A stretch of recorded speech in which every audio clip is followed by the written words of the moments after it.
कैसे हैं आप सभी? आशा करते हैं कि आप सभी लोग बहुत ही ज़्यादा अच्छे होंगे। तो पहले यहाँ पर इस चीज़ को सेट कर लें और अब लाइव बहुत दिनों के बाद आए हैं आप सभी को लेकर, आप सभी के मुद्दे को लेकर और खबर होमगार्ड जवानों को लेकर है। किसके लेकर है? होमगार्ड जवानों को लेकर है और थंबनेल पर आप सभी लोगों को दिख चुका होगा। चलिए ठीक है, एक बार आप सभी लोग लाइव में जुड़ जाइए और इस वीडियो का नोटिफ़िकेशन सभी के पास लगभग में जा चुका होगा। लाइव चेक कर ले रहे हैं, लाइव ठीक-ठाक चल रही है कि नहीं चल रही है? और यहाँ पर चैनल पर क्या सिस्टम है भाई साहब? चलिए ठीक है, लाइव चेक कर लें एक बार। लाइव वीडियो कोई इश्यू वगैरह तो नहीं आ रहा है। भाई प्रॉब्लम क्या हो जाता है जब ज़्यादा दिनों के बाद लाइव आया जाए तो वो लाइव का थोड़ा-सा प्रॉब्लम देखने को मिलता है। लेकिन चलिए ठीक है फिर, इस लाइव को चेक कर ले रहे हैं। यहाँ पर ये ऐड चल रहा है, एड्स कट कर दे रहे हैं और हाँ ठीक है, लाइव ठीक-ठाक चल रहे हैं। और अब आप लोग लाइव में बता दीजिए कि आप लोगों को आवाज़ ठीक-ठाक भी आ रही होगी। आप सभी लोग जुड़ जाइए। जी कि आप लोगों को आवाज़ ठीक हाँ, ठीक है, आवाज़ भी ठीक-ठाक आ रही है। आप सभी लोग लाइव जुड़ जाइए और ये लाइव का बड़ा सारा सिस्टम आ चुका है। वाह भाई साहब! मैं लाइव बहुत दिनों के बाद आया और ये लाइव में सिस्टम बहुत सारे आ चुके हैं। ये क्या-क्या सिस्टम है? अरे वाह भाई साहब! वाह भाई साहब! चलो ठीक है फिर, कोई दिक्कत नहीं है। लाइव ठीक-ठाक चल रहा है, इसे मैं कट कर देता हूँ यहाँ पर। हाँ, अब बात कर लेते हैं फाइनली आज हम बात करने वाले हैं होमगार्ड जवानों के केस स्टेटस के बारे में और एक जजमेंट लगाया गया था उसके बारे में। देखिए 55-98 वाला कोर्ट केसेस को मैं यहाँ पर अभी खोल कर चेक करने वाला हूँ। देखिए जजमेंट लगाया गया था, जजमेंट कब लगाया गया था इस चीज़ को तारीख वगैरह दिखा दूँ आप सभी को। अरे यार! ये कहाँ गया? इसे सही से लगा ले रहे हैं कि प्रॉब्लम इश्यू ना करे। ठीक है फिर। देखिए इसमें क्या लिखा हुआ था the present by the contempt application has been failed by the ये तो इंग्लिश वाला था। मैं थोड़ा-सा हिंदी में बेस कर रखा था कि आपको कोई दिक्कत ना आए। मतलब ले देकर आप जो देखें, मैं जो बोलूँ वो आप समझते हुए भी चले। तो इसमें देखिए क्या लिखा हुआ था यहाँ पर इलाहाबाद उच्च न्यायालय में इस जजमेंट को लगाया गया था और एक बार आप लोग कमेंट में बता दीजिए कि आप लोग वीडियो कहाँ से देख रहे हैं और वहाँ पर मुझसे भी पता चल जाए। तो ये क्या मानना था? अवमानना आवेदन सिविल संख्या जो 5598 वर्ष 2021 था और कंटेप्ट एप्लीकेशन सिविल कर ये केस ये मतलब टाइप था। तो इसमें होमगार्ड का जो केस नंबर था यहाँ पर और रामनाथ गुप्ता जी, इसमें श्री राजेंद्र कुमार और इसके साथ-साथ आवेदक ओ के लिए वकील। मैं यहाँ पर मेन पॉइंट पर आता हूँ और मैं जो बताता हूँ उसको चीज़ को समझिएगा थोड़ा-सा और उसके बाद मैं आपको भी डीपली बताने वाला हूँ, कोर्ट स्टेटस को भी दिखाने वाला हूँ कि ये जो जजमेंट लगाया गया उसके बाद जो तारीखें लगी उसमें क्या हुआ। तो उस चीज़ को भी मैं आपको दिखाने का प्रयास करूँगा अगर कोई कोर्ट की कोई अपडेट होगी और फाइनली मैं करीबन 2-3 महीने हो चुके हैं लाइव आए ने बहुत दिनों के बाद लाइव आया था। तो हमने अभी कोर्ट स्टेटस के बारे में ज़िक्र किया तो मुझे लगा कि ये खबर आपको बताने के लिए बहुत ही ज़रूरी है। और इसमें देखिए क्या खबर है, पहले मैं इस चीज़ को मैंने पढ़ भी लिया है, मेन पॉइंट बताकर चलूँगा, भी बहुत बड़ा पॉइंट है। तो जो मेन पॉइंट होगा उसे मैं बताने का प्रयास करूँगा। एक बार बता दीजिए वीडियो कहाँ से देख रहे हैं और मैं चेक कर ले रहा हूँ, आप लोग कमेंट को भी यहाँ पर चेक करता रहूँगा। जिसका कमेंट आएगा उसका नाम तो यहाँ पर भाई ऑलरेडी लिख जाएगा, तो ये बताइएगा। देखिए वर्तमान में अवमानना आवेदन इस न्यायालय द्वारा रिट याचिका संख्या जो यहाँ पर लगाई गई थी आप देख सकते हैं। एक दिनांक में 8/7/2016 के निर्णय और आदेश के जानबूझकर अवज्ञा के लिए विपक्षी पक्ष की दंडित करने के लिए दायर किया गया था, जिसमें रिट याचिका का निपटारा राज्य सरकार को याचिकाकर्ता और अन्य होमगार्ड के दावों पर विचार करने का निर्देश दिया। ऐसा इसमें बताया गया और इसके साथ-साथ बताया गया कि जिसमें ऐसी दरों पर ड्यूटी भत्ता की मांग की गई, जिसमें से कुल 30 दिन यानी कि 30 दिन हो गया, 1 महीने न्यूनतम वेतन के बराबर होता है, ऐसा बताया गया। जिसका राज्य सरकार में पुलिस कांस्टेबल गृहरक्षक होमगार्ड कल्याण संघ बनाम हिमाचल प्रदेश राज्य में माननीय सर्वोच्च न्यायालय और द्वारा पारित निर्णय के अनुसार हकदार है, ऐसा बताया गया था। इसमें बताया गया कि हिमाचल प्रदेश राज्य में माननीय सर्वोच्च न्यायालय जी ने न्यायालय पर पारित एक निर्णय के अनुसार ऐसा बताया गया कि होमगार्ड जवान उसके हकदार हैं। अब मामला यहीं पर देखिए आता है जिसमें बताया गया कि और अन्य सिविल अपील संख्या 27/59/2015 में जो SLPC संख्या दी गई थी जिसमें 12/98/2009 में उत्पन्न हुई थी, जिसका प्रस्तुतिकरण यह है कि उक्त निर्णय के विरुद्ध प्रतिवादियों द्वारा एक अंतर है और उस अंतर न्यायालय अपील, विशेष अपील और दोषपूर्ण संख्या है जो कि यहीं पर उत्तर प्रदेश राज्य एवं अन्य बनाम होमगार्ड संख्या यहाँ पर दे रखा गया है। अब मैं यहाँ पर आपको लेकर चलता हूँ, ऐसा बताया गया एक याचिका दायर की गई थी रामनाथ गुप्ता जी के द्वारा, जिसका निपटारा 6/12/2016 को थोड़े संशोधन के साथ और पैरा बी में पुलिस कांस्टेबल की जगह पुलिस कर्मियों को प्रतिस्थापित करने की टिप्पणी के साथ किया गया था।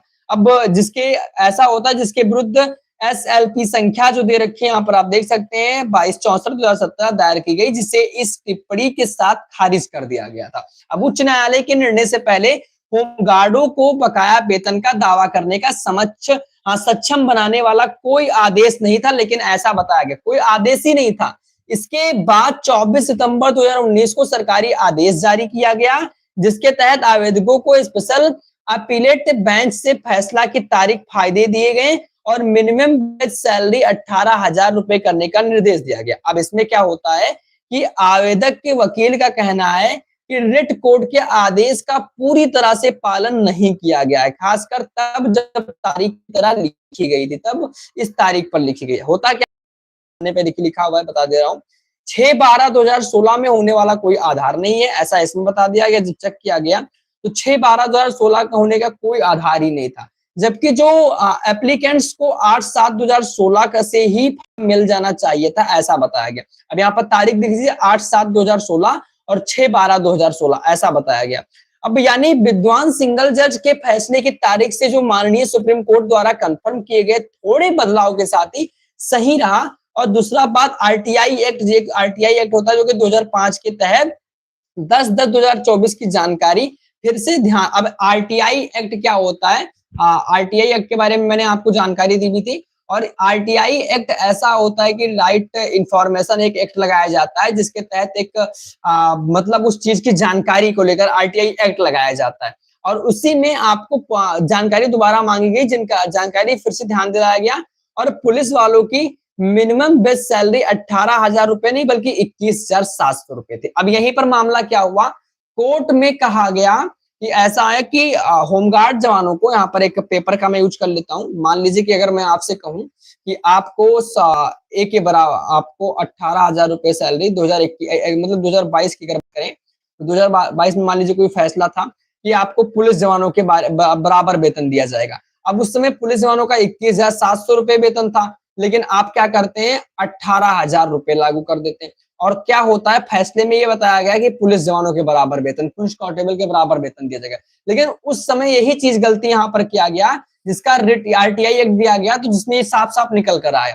अब आरटीआई एक्ट 2005 के तहत दी गई जानकारी जो कि एफिडेविट के तौर पर अटैच नहीं की गई थी, और इसलिए एप्लीकेंट को इस बारे में एक एफिडेविट फाइल करना होगा। उसके बाद एक एफिडेविट फाइल और होता है। अब इस बीच श्री ब्रजेश कुमार विद्वान स्टैंडिंग काउंसिल एक जिम्मेदार अधिकारी को एफिडेविट फाइल करेंगे, जिसमें उठाई गई दलीलों का जवाब दिया जाएगा। साथ ही पुलिस कर्मचारियों की मिनिमम बेस सैलरी दिखाने वाला डॉक्यूमेंट और विद्वान सिंगल जज के फैसले की तारीख के आवेदक के फायदे को वंचित रखने और पीछे लॉजिक भी रिकॉर्ड लाया गया था। इसमें साफ साफ बताया गया कि जो बेस्ट सैलरी दिखाई गई थी और जो सिंगल बेंच में डॉक्यूमेंट दिखाए गए थे, फायदा वगैरह गलत तरीके से लिया गया, तो उसका साफ साफ यहाँ पर उत्तर दिया गया।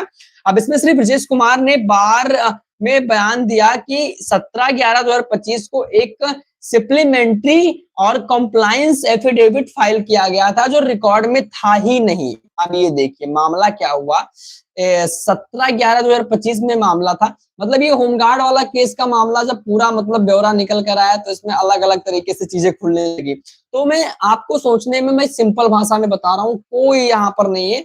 तो अब इसमें क्या होता है, ऑफिस के निर्देश दिया गया कि वो इस बारे में पता लगाएं और इसे रिकॉर्ड में रखें। इस केस 21/7/2026 को इसी कैप्शन के तहत डालें, 1 जुलाई 2026। चलिए अब यहाँ पर आपको कोर्ट के केस को ओपन कर लेते हैं। चलिए यहाँ पर आपको दिखाएंगे। आपको अब इसमें आपको थोड़ा सा बताने का प्रयास करेंगे। अरे भाई साहब, चलिए ठीक है। यहाँ पर मैं आपको यहाँ पर लाइव दिखाने वाला हूँ। जो दिखाऊंगा कोर्ट का केस क्या है, लाइव आपको यहाँ पर चलता हुआ दिखेगा। तो मैं खुद अभी नहीं चेक किया था और मैं आप लोगों के साथ ही चेक करने वाला हूँ। और यहाँ पर Allahabad high court state, Allahabad high court status, Allahabad high court आदेश लिख देते हैं, स्टेटस लिख देते हैं, बात एक ही पड़ जाती है। एक बार आप लोग कमेंट कर दीजिए वीडियो को कहाँ से देख रहे हैं। कमेंट आ जाए तो आप लोग वीडियो को लाइक भी कर दीजिए। देखिए मैं जो जानकारी आपको देता हूँ, जानकारी एकदम सटीक जानकारी बताने का प्रयास करता हूँ, और काफी दिनों के बाद लाइव आया था, तो मैंने सोचा कि आप लोग के बीच लाइव आया जाए। निर्णय आदेश केस स्टेटस, चलिए ठीक है, अरे ये मिल गया केस स्टेटस। और 5598 केस 2021 था, और कंटेम्प्ट एप्लीकेशन सिविल कर था शायद। बहुत सारे केसेस रहते हैं, एक बार चेक कर ले रहे हैं आप सभी के। लाइव को बाद में चेक करेंगे। सर्च बाय केस नंबर पर जाएंगे, जल्दी से यहाँ पर केस टाइप पे जाएंगे। भाई साहब यहाँ पर क्या था, criminal appeal, contempt application criminal हो गया। इसमें बहुत सारे केसेस रहती हैं। ये भाई साहब एक बार कमेंट कर दीजिए, एक बार मैं फिर से बताऊंगा। आप लोग कमेंट कर देते हैं तो यहाँ पर कमेंट को पढ़ने में सही लगता है। ये मिल गया कंटेम्प्ट एप्लीकेशन 5598 शायद था, 5598 केस ईयर 2021। कैप्चर भैया हमारा है 3229, कैप्चर है भैया 3229। चलिए ठीक है, फिर कैप्चर आ गया। यहाँ पर मैंने से गो पर प्लीज वेट का ऑप्शन देख रहा है, यहाँ पर वेट देख लीजिए, दिख रहा है। हाँ काफी देर नहीं, हाँ करीबन 11 मिनट लाइव के आए हो चुके हैं। ये सर्वर इशू के कारण ऐसा तो देखिए खुल रहा है, तब तक बार लाइव के कमेंट को अगर कोई आया हो तो यहाँ पर शायद ना शो कर रहा हो। तो ये सिस्टम ऐसे रहते हैं कि बदलते रहते हैं, इसमें भी सिस्टम ये खुलकर आ गया, लेकिन मैं एक बार मैं चेक कर ले रहा हूँ आप लोगों के कमेंट को। कमेंट आप लोग कर दीजिए, जय हिंद तो कमेंट कर ही सकते हैं आप सभी लोग। ये भाई सब ऐड वगैरह बहुत आता रहता है, विज्ञापन जो रहते हैं। चलिए ठीक है, किसी के कमेंट नहीं आया, चलिए कोई बात नहीं। चलिए यहाँ पर से कट करते हैं, और अब आपको यहाँ पर बताने का प्रयास करते हैं। थोड़ा सा यहाँ पर आ जाते हैं और इसे कट कर देते हैं। यहाँ पर होमगार्ड, यहाँ पर देखिए साफ साफ लिखा हुआ है होमगार्ड, यहाँ पर रामनाथ गुप्ता पेंडिंग चल रहा है, अभी डिपॉजिट केस नहीं हुआ है। यहाँ पर व्यू पर जाएंगे, फिर प्लीज वेट का ऑप्शन दे रहा है। चलिए ठीक है, फिर आ जाओ भाई साहब, जल्दी खुलकर आ जाए। और आप लोग कहाँ से देख रहे हैं वीडियो को एक बार बता दीजिए कमेंट बॉक्स में भैया जी। आपको अगर मेरे व्हाट्सएप ग्रुप से जुड़ना है, देखिए व्हाट्सएप ग्रुप का मैं लिंक दे रहा हूँ, आप लोग वहां पर मुझसे जुड़ सकते हैं। व्हाट्सएप ग्रुप का लिंक, हाँ जी, काफी दिनों से सोच रहा था कि आप लोगों को एक व्हाट्सएप ग्रुप बनाया जाए, वहां पर आप सभी को जोड़ा जाए। तो माने कि जो खबर मेरे पास जो समय नहीं रहता है खबर बताने के लिए, तो वो मैं आपको व्हाट्सएप ग्रुप पे डायरेक्ट बता दिया जाए। चलिए यहाँ पर नेक्स्ट हेयरिंग डेट कोई नहीं लगी हुई है, साफ साफ देख लीजिए, सिंगल बेंच। यहाँ पर सब जजमेंट ऑर्डर को मैंने जो अभी जो जजमेंट ऑर्डर मैंने बताया इसी में से बताया, मैंने डाउनलोड कर रखा था। मैंने बार बार डाउनलोड करेंगे तो आपका समय जाएगा, हमारा भी समय जाएगा। तो इस वक्त जो समय होते हैं, तो उस समय यार एक लोडिंग देखिए कितनी देर से लोडिंग ले रहा है। नेटवर्क सब कुछ सही है भैया, 5G कनेक्शन यहाँ पर पकड़ा हुआ है, लेकिन ये लोडिंग ले रहा है एक। तो अगर ग्रुप में आप लोग जुड़ना चाहते हैं तो हाँ या ना कमेंट कर दीजिए, आपको ग्रुप का लिंक प्रोवाइड करा दिया जाएगा डिस्क्रिप्शन, लाइव के चैट में प्रोवाइड करा देंगे। आप वहां पर ग्रुप में जुड़ सकते हैं, टेलीग्राम ग्रुप हो या फिर व्हाट्सएप ग्रुप में, जहां भी जुड़ना चाहते हो कमेंट कर दीजिएगा, आपको रिप्लाई के साथ आपको मैसेज कर दिया जाएगा। आप व्हाट्सएप ग्रुप में भी यहाँ पर मुझसे जुड़ सकते हैं। अरे भाई साहब ये खुल जाओ, और ये खुल ही नहीं रहा है, हद है यार। 30/7/2026 को इसमें लगाया भी गया था फैसला, यानी कि जनवरी फरवरी मार्च अप्रैल मई जून जुलाई, जुलाई में 30 तारीख को फैसला लगाया गया था। ये एलपीपी का ऑप्शन दे दिया गया। ये एलपीपी क्या है? ये एलपीपी कौन सा नया मामला आ गया? क्या 30 का जजमेंट कोई लगा हुआ? ये खुलकर आ गया, चलिए ठीक है। हाँ 1/7/2026 का जजमेंट लगा हुआ है, उसके बाद कोई जजमेंट नहीं लगा हुआ। तो ये जजमेंट था जुलाई वाला, जुलाई वाला जजमेंट था। चल क्या रहा है? अगस्त। एलपीपी, हाँ तो एलपीपी को यहाँ पर चेक करते हैं भाई क्या है एलपीपी। और एलपीपी, चलिए सर्च करते हैं ये एलपीपी क्या है। एलपीपी में कोर्ट का मतलब, चलिए अभी कुछ दिन पहले ही केस को लगाया गया है। देखिए एलपीटी मतलब होता है कोर्ट प्रोसीडिंग कोर्स लिस्ट, यानी कि एलपीपी का मुख्य मतलब होता है लर्नेड पब्लिक प्रोसेक्टर, यानी कि योग्य लोक अभियोजक सरकारी वकील, यानी कि list with the previous paper पुराने कागजात फाइल के साथ सूची होता है। इसके अलावा संदर्भ के अनुसार इसके अन्य अर्थ भी हो सकते हैं। जैसे कोर्ट में एलपीपी विभिन्न अर्थ होते हैं, तो यहाँ पर कौन सा अर्थ निकाला जाए? लर्नेड पब्लिक प्रोसेक्टर एलएलपी, इसका उपयोग सरकारी वकील के लिए किया जाता है। जैसे कि एलएलपी फेल्ड ऑब्जेक्शंस का अर्थ यह है कि सरकार वकील ने अर्जी को जमानत पर अपनी आपत्ति दर्ज कराई। देखिए यहाँ पर समझ लीजिए, जो एलपीपी बताया गया था 30 तारीख को जो केस में फैसला लगाया गया था उसमें बताया गया था। और list with the previous paper code का काज, यहाँ पर देखिए लिखा है list with the previous paper code की काज लिस्ट, यानी कि आपको जो केस लिस्ट थी या तारीख की प्रक्रिया में इसका अर्थ होता है कि वर्तमान मामले की सुनवाई पुराने कागजात की या पिछली फाइलों की संलयन करके की जाएगी। तो देखिए इसमें हुआ क्या, तारीखें लगाई गई लेकिन उस तारीखों को एक अगली तारीख दी जाएगी जिसमें ये बताया गया था साफ साफ कि दोनों को एक साथ में रख के सुनवाई की जाएगी। तो ये तो चलिए ठीक है, यहाँ पर बहुत दिनों के बाद कोर्ट के फैसले भी लगे थे और इसमें लीगल प्रोफेशनल प्रिविलेज या एक कानूनी सिद्धांत है जो कि वकील के मुआकिल के बीच गुप्त बातचीत की अदालत में। अब देखिए मैं इतना बड़ा कोई एडवोकेट तो हूं नहीं कि आपको कुछ जानकारी है, मतलब कुछ जानकारी मुझे भी देखनी पड़ती है। चलिए ठीक है, कुछ जानकारी यही थी और जो जानकारी थी मैंने आपको यहीं पर बता दिया। अब चलिए यहाँ पर इसे मैंने ओपन कर लिया।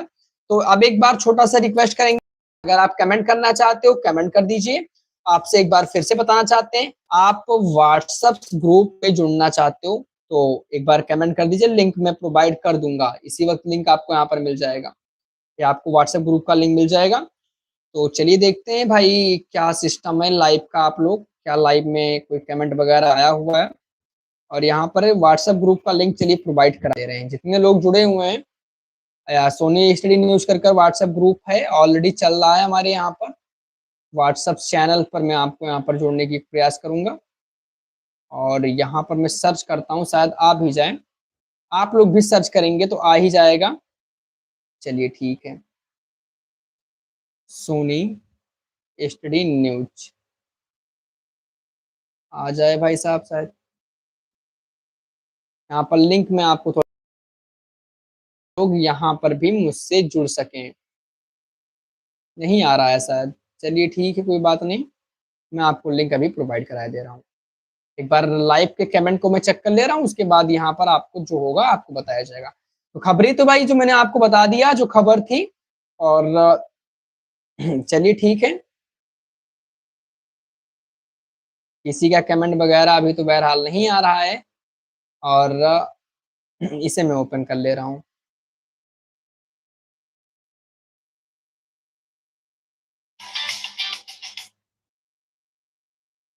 चलिए ठीक है फिर,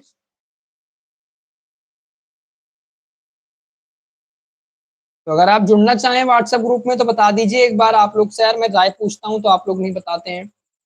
चलिए ठीक है, जानकारी ये थी। अगर आपको वीडियो पसंद आया हो तो वीडियो को लाइक करिएगा और चैनल को सब्सक्राइब कर लीजिएगा। वीडियो को लाइक कर कर जरूर जाइएगा, एक बार बता दिया मैंने, आप लोग को लाइक कर कर जाएगा और चैनल को आप लोग सब्सक्राइब कर लीजिएगा जिससे आपको फ्यूचर्स में ऑल इन अपडेट सबसे पहले मिलती रहे।